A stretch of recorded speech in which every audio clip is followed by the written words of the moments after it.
بسم اللہ الرحمن الرحیم اللہم صلی علی سیدنا و مولانا محمد وعلی آلہ و اصحابہ صلاۃ تکون لنا امانا من کل خوف۔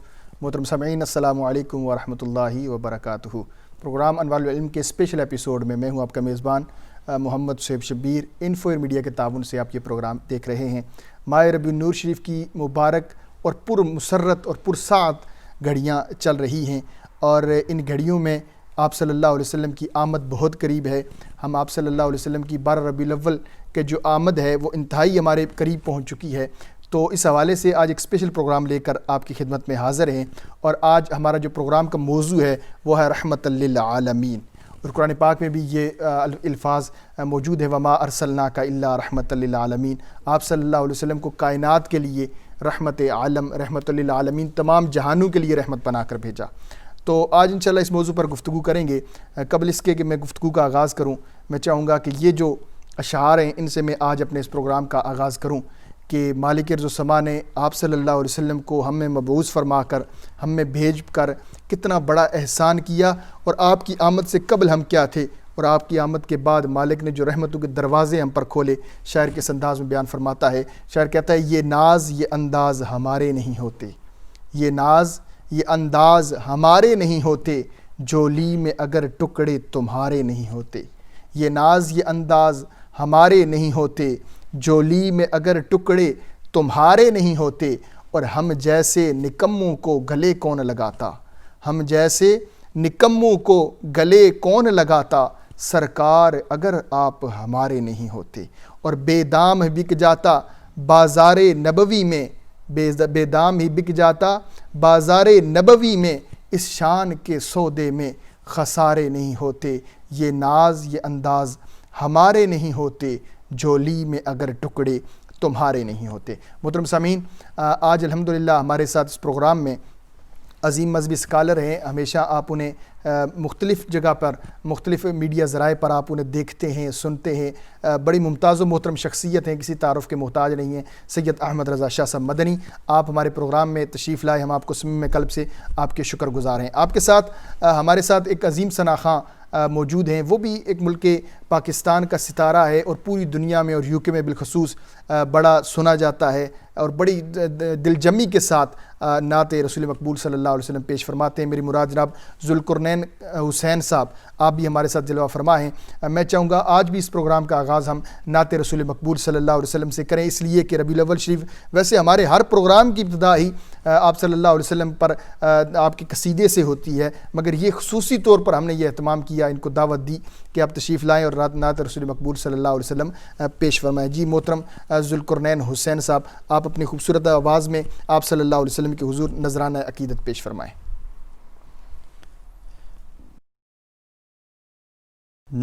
چمک تجھ سے پاتے ہیں سب پانے والے، چمک تجھ سے پاتے ہیں سب پانے والے، میرا دل بھی چمکا دے چمکانے والے، میرا دل بھی چمکا دے چمکانے والے، برستا نہیں دیکھ کر ابر رحمت، برستا نہیں دیکھ کر ابر رحمت، بدوں پر بھی برسا دے برسانے والے،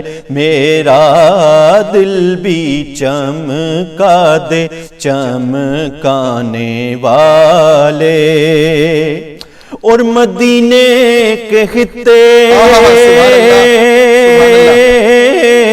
خدا تجھ کو رکھے، مدینے کے خطے، مدینے کے خطے خدا تجھ کو رکھے غریبوں فقیروں کو ٹھہرانے والے، غریبوں فقیروں کو ٹھہرانے والے، میرا دل بھی چمکا دے چمکانے والے۔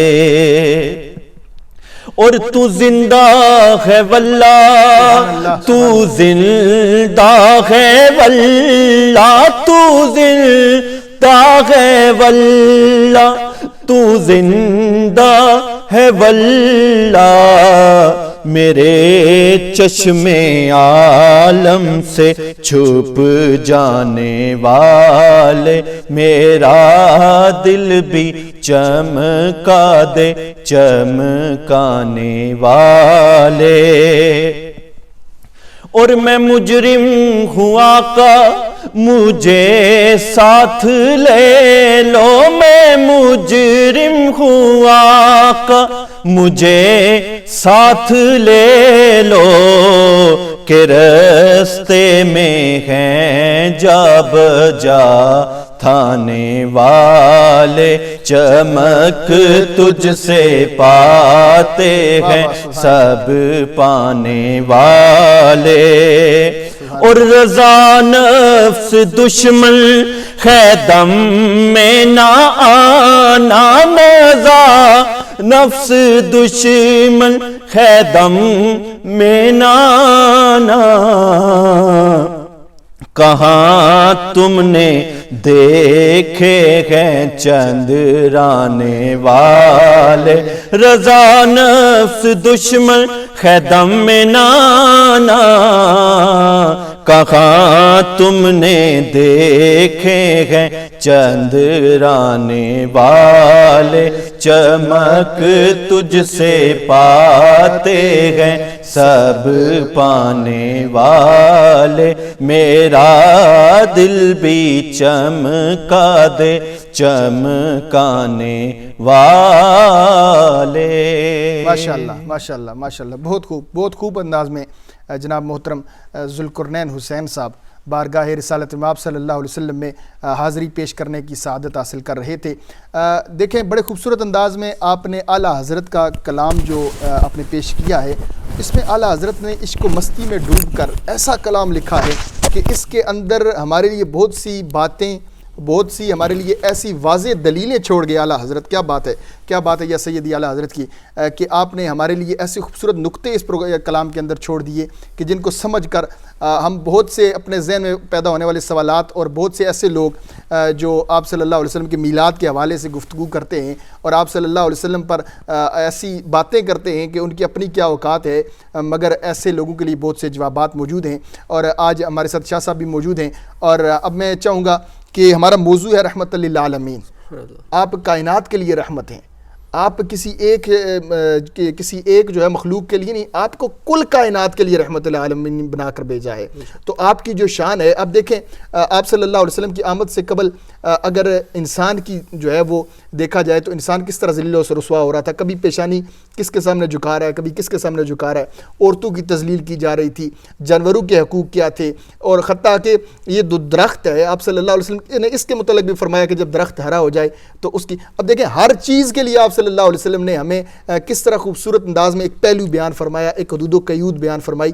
تو آپ صلی اللہ علیہ وسلم کی رحمت للعالمین ہے، اس حوالے سے آپ کیا فرمانا چاہیں گے شاہ صاحب؟ ان خوبصورت ایام میں اور ربیع الاول شریف کی بہاریں ہیں، آپ صلی اللہ علیہ وسلم کے حضور آپ اپنا نظرانہ پیش فرمائیے گا۔ نحمدہ و نصلی علی رسولہ الکریم، اما بعد فاعوذ باللہ من الشیطان الرجیم، بسم اللہ الرحمن الرحیم۔ نبی پاک علیہ السلام کو رب تعالیٰ نے پوری کائنات کے لیے، تمام جہانوں کے لیے رحمت بنا کر بھیجا، جیسے قرآن پاک میں رب تعالیٰ نے فرمایا کہ وما ارسلناک الا رحمۃ للعالمین، اے محبوب ہم نے آپ کو پوری جو ہے وہ کائنات بلکہ پورے جہاں، تمام جہانوں کے لیے جتنے بھی جہان ہیں رحمت بنا کر بھیجا۔ سہیب بھائی، نبی پاک علیہ السلام کے رحمت للعالمین ہونے کے حوالے سے میں آغاز کروں گا، جس طرح میں نے قرآن پاک کی آیت کریمہ تلاوت کرنے کی سعادت حاصل کی، ایک اور آیت کریمہ اور جس کا اظہار ہم خود دیکھ بھی سکتے ہیں پہلی امتوں میں ایسا ہوا کرتا تھا، ہم نے یہ چیز پہلے بھی شاید بیان کی ہے کہ اگر کوئی شخص گناہ کرتا تھا تو اس کے دروازے پہ لکھ دیا جاتا تھا کہ اس نے یہ گناہ کیا ہے، سبحان اللہ، اور اس کی پیشانی پر لکھ دیا جاتا تھا کہ اس نے یہ گناہ کیا ہے۔ اور بعد جو نا وہ بعد ایسے بھی ہم قرآن پاک کے اندر قوموں کا ذکر پڑھتے ہیں کہ پوری کی پوری بستیاں تباہ کر دی گئیں۔ حضرت لوط علیہ السلام کی بستی تباہ ہوئی، کئیوں کے اوپر جو ہے وہ نوح علیہ السلام کی قوم ساری جو ہے نا وہ پوری دنیا میں اس وقت سیلاب آیا اور سب غرق ہو گئے سوائے چند افراد کے جو مومن تھے۔ اور اسی طرح کئیوں کے اوپر پتھر برسے، کئی قوموں کو تو اوپر آسمانوں کی طرف اٹھا کر الٹا کر نیچے پھینک دیا گیا، اور یعنی اس طرح کی قوموں کے اوپر عذابات آئے۔ تو حضور کے رحمت للعالمین ہونے کا اثر ہم یہ دیکھ سکتے ہیں جس میں قرآن پاک میں رب تعالیٰ نے فرمایا وَمَا كَانَ اللَّهُ لِيُعَذِّبَهُمْ وَأَنْتَ فِيهِمْ، اے محبوب آپ کا رب ان کو عذاب نہیں دے گا کیونکہ آپ ان میں تشریف فرما ہے، سبحان اللہ، آپ کی ذات اقدس میں تشریف فرما ہے۔ یہ حضور کی رحمت کے صدقہ ہی ہے نا کہ ہم آج کون سا گناہ ہے جو اس امت کے اندر نہیں ہو رہا، بلکہ یہ امت تو ان گناہوں سے بھی بڑھ گئی ہے جو پچھلی امتوں سے بڑھ کر گناہ ہو رہے ہیں، لیکن اس کے باوجود اجتماعی عذاب یعنی ایسا عذاب جو پوری دنیا کو گھیر لے، اس سے اللہ تعالیٰ نے حضور کا صدقہ جو ہے وہ محفوظ رکھا ہے، وگرنہ تو پہلی پوری کی پوری امتیں تباہ کر دی جاتی، لیکن یہ حضور کے رحمت ہونے کا صدقہ، حضور کی رحمت کا صدقہ کہ پوری کائنات حضور کی رحمت سے اس رحمت سے حصہ لے رہی ہے نا، کہ اللہ تعالیٰ جو ہے وہ مجموعی عذاب سے اس امت کو محفوظ رکھے گا، چاہے وہ امت دعوت ہو چاہے وہ امت اجابت ہو۔ امت دعوت کہ جو ابھی مسلمان نہیں ہوئے، اور امت دعوت جنہوں نے جو ہے وہ جو بھی مسلمان نہیں ہوئے، اور امت اجابت وہ ہوتی ہے جو مسلمان ہو گئے ہیں، ساری حضور کی امت، اور نہ صرف انسان بلکہ جانور اور دوسری مخلوقات، ہر طرح کی مخلوقات کے لیے نبی پاک علیہ السلام رحمت للعالمین ہے۔ یہ قرآن پاک کی آیت جس رحمت سے حضور کی رحمت سے سب کو حصہ مل رہا ہے۔ میں نبی پاک علیہ السلام کے رحمت ہونے کے حوالے سے چند ایک باتیں جو ہے نا وہ مزید عرض کروں گا، ہمارا ٹائم بھی مختصر ہوتا ہے۔ حضور صلی اللہ علیہ وسلم کسی صحابی کو کبھی بھی آپ نے کسی شخص کو اپنی ذات کے لیے کبھی جلال نہیں فرمایا، کبھی ڈانٹا نہیں ہے۔ جب بھی نبی پاک علیہ السلام اگر کسی صحابی کو ڈانٹتے تو وہ صرف اور صرف اس وجہ سے کہ وہ حدود اللہ کو جو ہے وہ پامال کر رہا ہے یا کراس کر رہا ہے، اپنی ذات کے لیے نہیں۔ اور نبی پاک علیہ السلام کا وہ جو کچھ بات کہنا بھی ان کے لیے باعث برکت ہوتا ہے، صحابہ کے لیے۔ حضرت عائشہ صدیقہ رضی اللہ تعالیٰ عنہ کہتی ہیں کہ حضور آپ نے کل ایک فلاں صحابی کو ڈانٹا تھا، کل ایک شخص کو ڈانٹا تھا، دیکھیں حضور رحمت ہے، اس بات کو ہم بیان کر رہے ہیں، موضوع سے ہم جو نا ریلیٹڈ ڈانٹا تھا۔ تو حضور علیہ السلام نے مسکرا کے فرمایا اے عائشہ فکر کرنے کی ضرورت نہیں ہے، میں نے رب سے دعا مانگ لی ہے، یا اللہ اگر میں کسی اپنے امتی کو ڈانٹوں تو اس کو اتنا ثواب عطا فرما جتنا تو اس کو فرض نماز جتنا ثواب عطا فرماتا ہے۔ سبحان اللہ، یہ ہے حضور کی رحمت کہ حضور اگر کسی کو کچھ بات ارشاد فرمائیں بھی وہ اس کی خوش قسمتی کہ حضور نے کچھ کہا تو صحیح، حضور کی توجہ تو میری طرف آئی، حضور کی آنکھیں تو میں جو نا وہ حضور کی توجہ مجھے مل گئی، اس کے باوجود حضور کی رحمت دیکھیں۔ نبی پاک علیہ السلام وہ واقعہ آپ نے بھی سب نے ہمارے ناظرین نے سنا ہوگا، طائف کا واقعہ، جب نبی پاک علیہ السلام طائف کے اندر گئے، صہیب بھائی آپ نے پڑھا کتابوں میں لکھا کہ حضور کے اوپر اتنا ظلم ہوا، پتھر مارے گئے، اور بعض لڑکوں کو حضور کے پیچھے بھیجا گیا، پتھر لگنے سے فوراً خون نہیں نکلتا، اتنے پتھر لگے کہ حضور علیہ السلام کی مبارک پنڈلیاں آپ زخمی ہو گئی اور پاؤں تک خون پہنچا، اور پاؤں اور جوتے خون کے ساتھ چپک گئے، اس طرح کے معاملات۔ اور نبی پاک علیہ السلام کے اوپر اتنا ظلم ہوا، آپ کے غلام آپ کے ساتھ تھے، تو وہ نبی پاک علیہ السلام کو لے کر واپس آئے۔ وہاں پر نبی پاک علیہ السلام سے جب انہوں نے کہا، ایک فرشتہ بھی آیا کہ وہ جو پہاڑوں کا فرشتہ ہے وہ آیا، اس نے کہا کہ حضور رب تعالیٰ یہ مجھے رب تعالیٰ نے کہہ کر بھیجا ہے کہ اگر آپ چاہیں تو ہم ان بستی کے اوپر عذاب ڈال، یعنی ان بستی کو دونوں پہاڑوں کے درمیان کچل دیں۔ نبی پاک علیہ السلام کی زبان سے ہاں نکلنا تھا اور وہ بستی تباہ کر دی جانی تھی، لیکن نبی پاک علیہ السلام کیا ہیں؟ رحمت للعالمین ہے۔ حضور نے فرمایا کہ میں جو ہے وہ عذاب دینے کے لیے نہیں بھیجا گیا، میں رحمت بنا کر بھیجا گیا ہوں۔ حضور نے فرمایا اللہم اہد قومی فإنہم لا یعلمون، اے اللہ میری اس قوم کو ہدایت عطا فرما، یہ مجھے جانتے نہیں ہیں۔ اور حضور نے اس وقت فرمایا تھا کہ اگرچہ انہوں نے میری دعوت قبول نہیں کی، لیکن مجھے امید ہے کہ آنے والی ان کی نسلوں میں میرا نام لینے والے ضرور ہوں گے، آنے والی ان کی نسلوں میں مجھ پر جان قربان کرنے والے ضرور ہوں گے۔ اور ہم دیکھ سکتے ہیں طائف کے اندر سارے اس وقت مسلمان ہیں۔ یہ ہے نبی پاک علیہ السلام کی رحمت۔ کا واقعہ. جیسے آپ نے کہا کہ حضور تو ہر طرح کی مخلوق کے لیے رحمت ہے. کوئی شک ہے. نبی پاک علیہ السلام ایک انصاری صحابی کے باغ میں گئے تو وہاں دیکھا کہ اونٹ جو ہے ان انصاری صحابی کا وہ زور زور سے جو ہے وہ چلا رہا ہے. جی. نبی پاک علیہ السلام کو دیکھتے ہی وہ بلبلانے لگا. سبحان اللہ. جیسا کوئی روتا ہے نا کسی کو دیکھ کر دلاسے کی وجہ سے وہ رونے لگا اور اس کی آنکھوں سے آنسو یعنی اونٹ کی آنکھوں سے آنسو آ گئے. نبی پاک علیہ السلام اس کے قریب گئے تو حضور علیہ السلام سے اس نے جو کچھ کہا, حضور تو سب کی زبانی وہی سنتے ہیں بولیاں سب کی, وہ سمجھتے ہیں بولیاں سب کی. تو حضور علیہ السلام نے کہا کہ اس کا مالک کون ہے. بلایا گیا ان صحابی کو. حضور نے کہا اس چوپاؤں کو اللہ تعالیٰ نے انسانوں کے کنٹرول میں دے دیا ہے, اس وجہ سے نہیں کہ تم اس پہ ظلم کرو بلکہ اس وجہ سے کہ تم ان سے کام بھی لے سکتے ہو, لیکن ان کے اوپر رحم کرو کہ تمہارا اونٹ مجھے شکایت کر رہا ہے کہ میرا مالک مجھ سے کام زیادہ لیتا ہے اور کھانا کم دیتا ہے. کوئی شک نہیں. یہ حضور ہیں رحمت جانوروں کے لیے بھی. چڑیا حضور کے پاس آتی ہے کہ میرے بچے کس نے اٹھا لیے, حضور نے کہا اس کے بچے واپس کرو.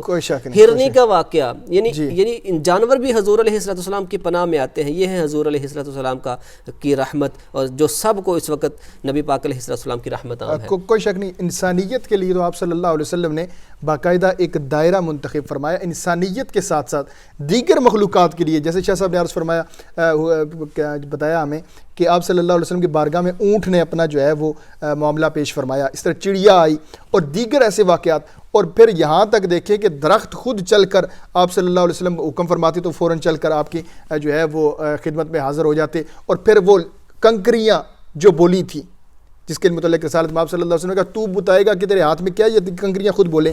اب پتھر بھی حضور کو جانتے ہیں کہ آپ کا مقام جو ہے خالق کے کل نے آپ کو مالک کے کل بنا دیا. دونوں جہاں ہیں آپ کے قبضہ و اختیار میں. آپ صلی اللہ علیہ وسلم نے جو ہمیں ایک شریعت عطا فرمائی, شریعت محمدی اللہ رب العزت نے جو آپ صلی اللہ علیہ وسلم کے توسل سے ہمیں عطا فرمائی ہے, یہ ہمیں ہر طرح سے ہماری حفاظت کرتی ہے, یہ ہر طرح سے ہماری جو ہے پروٹیکشن کرتی ہے. اگر ہم چاہیں تو آپ صلی اللہ علیہ وسلم کے بتائے ہوئے راستے پر چل کر آپ صلی اللہ علیہ وسلم کی رحمت سے مستفید ہو سکتے ہیں. اگر ہم رحمت سے مستفید ہوں گے ہمارا اپنا بھلا ہے. اگر ہم رحمت سے مستفید نہیں ہوں گے, مالک پھر بھی ہمیں دے رہا ہے. اس نے ہمارا کھانا بند نہیں کیا, اس نے ہمارا رزق بند نہیں کیا, اس نے ہماری جو ہے ہوا بند نہیں کی. اس نے ہمیں موقع دے رکھا ہے کہ آپ صلی اللہ علیہ وسلم کی امت میں اے انسان تو موجود ہے, آج تو لوٹا, آج رب کے حضور آ جا. آپ صلی اللہ علیہ وسلم ولو انہم اذ ظلموا, جو آپ صلی اللہ علیہ وسلم کی بارگاہ میں آ جائے اور آپ صلی اللہ علیہ وسلم کی حضور فریاد رسی کرے اور آپ صلی اللہ علیہ وسلم اسے ضرور جو ہے وہ رب کے حضور اسے جو ہے وہ اللہ رب العزت اسے ضرور بخش دیتا ہے. تو یہ یقیناً یہ بخشش کا سامان مہیا کرنے کا مہینہ بھی موجود ہے. شاید آپ کچھ کہنا چاہ رہے ہیں. بے شک صہیب بھائی, نبی پاک علیہ السلام کی رحمت کا ذکر چھیڑا تو میرے دل ذہن میں دو روایتیں آ گئیں, وہ میں پیش کرنا چاہوں گا اور اس کے بعد میں آپ کی طرف کلام کو لے کے آؤں گا. حضور علیہ السلام کے ایک صحابی اپنے غلام کو مار رہے تھے. نبی پاک علیہ السلام نے جب دیکھا گزرے تو حضور نے کہا اے شخص اس کو معاف کر دے, اس کو نہ مار, معاف کر دے, غلطی کی ہوگی تو اس نے معاف کر دے. تو عرض کیا حضور کتنی دفعہ معاف کروں؟ شاید یہ کہنا چاہ رہے ہو کہ یہ کافی دفعہ غلطی کرتا ہے تو میں کتنی دفعہ معاف کروں؟ کوئی شک نہیں. اس کے بعد حضور نے جو جملہ ارشاد فرمایا, کیونکہ حضور تو سب کے لیے رحمت ہے, اس سے جو ہے وہ صحابی کہتے ہیں میرے اپنے رونگٹے کھڑے ہو گئے. حضور نے کہا اے صحابی اس اپنے غلام کو اتنی مرتبہ معاف کرو جتنی مرتبہ رب تمہیں معاف کرتا ہے. کوئی شک نہیں, کوئی شک. جتنی مرتبہ رب تمہیں معاف کرتا ہے, رب معاف کر دیتا ہے, بندہ معاف نہیں کرتا. نبی پاک علیہ السلام کے گھر میں نا ایک غیر مسلم مہمان آ گیا, مسافر تھا, وہ کافی موٹا تازہ تھا, کھاتا بہت زیادہ تھا. نبی پاک علیہ السلام نے اپنے جو ہے وہ گھر میں اس کو ٹھہرایا اور جتنا بھی دودھ تھا سارا جو ہے وہ پی گیا گھر کا, اور کھانا سارا کھا گیا. نبی پاک علیہ السلام تو رحمۃ للعالمین ہے, غیر مسلم تھا, اور کھانا زیادہ کھانے کی وجہ سے رات کو اس نے نبی پاک علیہ السلام کے بستر پر ہی جب وہ پیشاب کر دیا, اور جب صبح اٹھا تو بھاگ گیا فوراً, اس وجہ سے کہ مجھے شرمندگی ہوگی. صحیح بھائی, اگر آج ہمارے سامنے کوئی غلطی کر بیٹھتا ہے تو ہم اس کو سب کے سامنے شرمندہ کرنے سے پہلے نہیں رکتے. ایسی چھوٹی سی غلطی کرتا ہے سب کے سامنے شرمندہ کرتے ہیں, لیکن نبی پاک علیہ السلام تو سب کے لیے رحمت تھے. حضور علیہ السلام وہ جب وہ چلا گیا تو کچھ دیر بعد اس کو احساس ہوا کہ میری سونے کی انگوٹھی اس بستر کے قریب رہ گئی ہے.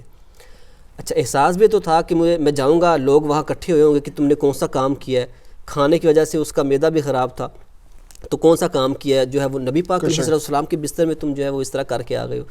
تو لیکن انگوٹھی بڑی قیمتی تھی. کہتا ہے انگوٹھی کی قیمت کے احساس نے مجھے شرمندگی جو ہے وہ اس کو برداشت کرنے پر مجبور کیا. میں جب واپس گیا تو کمرے میں کوئی نہیں تھا, صرف اللہ کے رسول تھے اور بالٹی میں پانی بھر بھر کے اس بستر پہ ڈال رہے تھے اور میری گندگی کو دھو رہے تھے. تو حضور نے جب مجھے دیکھا، مجھے کچھ نہیں کہا، حضور علیہ السلام نے مجھے دیکھا اور مسکرائے. حضور نے کہا تم نے ناشتہ کر لیا ہے، تم نے غسل کر لیا ہے، ناشتہ کر لیا، ناشتہ بنوا دیتے تمہارے لیے، تم نے غسل کر لیا. کہتا ہے وہ الفاظ تھے کہ تیر تھے، میرے دل میں اس طرح پیوست ہو گئے کہ نبی پاک علیہ السلام کی بارگاہ میں عرض کرتا ہے یا رسول اللہ میں تو اتنا سمجھدار نہیں ہوں، میں تو گاؤں کا رہنے والا ہوں اور میں نے جو ہے مجھے تجزیہ کرنا نہیں آتا، لیکن میری موٹی عقل نے بھی سمجھ لیا ہے کہ آپ اللہ کے رسول ہیں. فوراً کلمہ پڑھا، اپنی بستی میں گیا اور 500 افراد کو لے کر آیا اور حضور کی رحمت کا صدقہ سارے کے سارے 500 افراد حضور علیہ السلام کے غلام بن گئے. یہ ہے نبی پاک علیہ السلام کا رحیم. کوئی شک نہیں، آپ کا جو اخلاق ہے نا شاہ صاحب، کسی بھی انسان کا اخلاق جو ہے وہ دوسرے شخص کو ضرور متاثر کرتا ہے. یہ آج ہم درس بھی لے سکتے ہیں. بالکل یہی بات ہے. اگر ہم دوسرے کو متاثر کرنا چاہتے ہیں تو اپنے اندر مٹھاس پیدا کریں، اپنی طبیعت میں شائستگی پیدا کریں، کیونکہ جو کانٹا ہے نا، کانٹے سب کانٹے کو ادھر چھوڑ کر پھول کو لے کر چلے جاتے ہیں. تو ہمیں چاہیے آپ صلی اللہ علیہ وسلم کی اس مبارک مہینہ جو آپ کی ولادت کا مہینہ ہے، اس میں سے اپنے اندر آج یہ تبدیلی کرنے کی کوشش کریں کہ ہم اپنی گفتگو میں مٹھاس پیدا کریں گے، ہم اپنے اخلاق میں نرمی پیدا کریں گے اور دوسروں کو بھی یہ تلقین کریں گے کہ اپنے اندر جو ہے وہ دوسروں کو اپنی طرف لاؤ، نہ کہ دوسرے آپ سے نفرت کریں. اللہ رب العزت آج کی اس مبارک یہ جو ہماری محفل اہتمام ہے اس کے صدقے ہماری پوری ٹیم پر اپنے خصوصی فضل و کرم فرمائے اور ربیع الاول شریف کی برکات ہمیں سمیٹنے کی توفیق عطا فرمائے اور یہ مبارک گھڑیوں میں توبہ کرنے کی توفیق عطا فرمائے. یہ رحمت کی گھڑیاں ہیں، ان گھڑیوں میں ہم جو چاہیں گے رب کے حضور عز و انکساری کے ساتھ مانگیں گے، اللہ رب العزت ہمیں عطا کرے گا. اللہ رب العزت میرا آپ کا ہم سب کا حامی و ناصر ہو. اگلے پروگرام تک کے لیے اپنے میزبان محمد شعیب شبیر کو اجازت دیجیے گا. ہمارا یہ پروگرام اگر آپ کو پسند آئے تو آگے ضرور آپ دوسروں تک بھی پہنچانے کی کوشش کیجیے گا اور ہمارے اس چینل کو بھی اگر آپ سبسکرائب کر لیں تو آپ کی نوازش ہوگی. وآخر دعوانا ان الحمدللہ رب العالمین.